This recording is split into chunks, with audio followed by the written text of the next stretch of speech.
জুলাই সনদের আইনি ভিত্তি ও পিআর পদ্ধতির বিষয়ে আগামী নভেম্বরে গণভোট আয়োজনসহ ৫ দফা দাবি জানিয়ে এবার যাত্রাবাড়ী থেকে গাবতলী পর্যন্ত সড়কের একপাশে দাঁড়িয়ে মানববন্ধন কর্মসূচি পালন করেন বাংলাদেশ জামায়াত ইসলামী। মঙ্গলবার বেলা ১১টা থেকে দুপুর ১২টা পর্যন্ত এই কর্মসূচি পালন করেন নেতাকর্মীরা।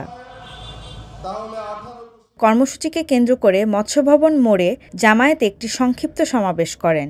সেখানে দলটির কেন্দ্রীয় ও মহানগরের শীর্ষ নেতারা বক্তব্য দেন। মানববন্ধনে বক্তব্যে দলের নায়েবে আমির ডাক্তার সৈয়দ আবদুল্লাহ মোহাম্মদ তাহের বলেন, আমরা দলীয় স্বার্থের রাজনীতি বিশ্বাস করি না, ব্যক্তি স্বার্থের রাজনীতিও বিশ্বাস করি না, নমিনেশন বাণিজ্য দখলদারিত্ব করি না। জাতীয় নির্বাচনকে সুচারুভাবে পরিচালনার জন্য, জাতীয় রাজনীতিকে দলীয় প্রভাবমুক্ত করার জন্য জাতীয় নির্বাচন ইলেকশন কমিশন, সংশ্লিষ্ট অফিসার, পুলিশ, সিভিল তাদের ভূমিকা যাচাই পর্যালোচনার জন্য এবং আমাদের যে সংস্কার, রিফর্ম এবং নির্বাচন দুটো আলাদা, এটার স্বতন্ত্র বৈশিষ্ট্য রক্ষার জন্য নভেম্বর মাসে আলাদাভাবে গণভোট দিতে হবে। জুলাই বিপ্লবের আন্দোলনের চেতনাকে কোনো দল ছুঁড়ে ফেলে দিয়ে দলীয় স্বার্থ হাসিলের জন্য পাতানো নির্বাচনের পায়তারা করছে বলেও নায়েবে আমির অভিযোগ তোলেন।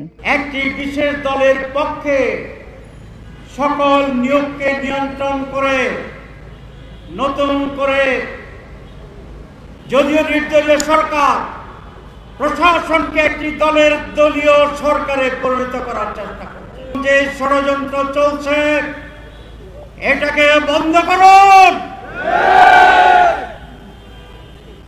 নিরপেক্ষ সৎ যোগ্য লোকদেরকে গুরুত্বপূর্ণ জায়গায় পদায়ন করুন।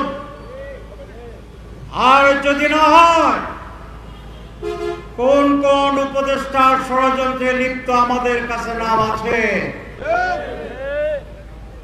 তাদের কণ্ঠ রেকর্ড আছে। জামায়াতের ৫ দফা দাবি হলো, গণভোটের মাধ্যমে জুলাই জাতীয় সনদের আইনি ভিত্তি দিয়ে আগামী ফেব্রুয়ারিতে নির্বাচনের আয়োজন করা, পিআর পদ্ধতিকে জুলাই সনদের অন্তর্ভুক্ত করে গণভোট দেওয়া, অবাধ, সুষ্ঠু ও গ্রহণযোগ্য নির্বাচনের লক্ষ্যে সবার জন্য লেভেল প্লেয়িং ফিল্ড নিশ্চিত করা, ফ্যাসিস্ট সরকারের সব জুলুম, নির্যাতন, গণহত্যা ও দুর্নীতির বিচার দৃশ্যমান করা এবং জাতীয় পার্টি ও ১৪ দলের কার্যক্রম নিষিদ্ধ করা। এদিকে ১৫ই অক্টোবর দেশের সব জেলা শহরে মানববন্ধন কর্মসূচি রয়েছে দলটির।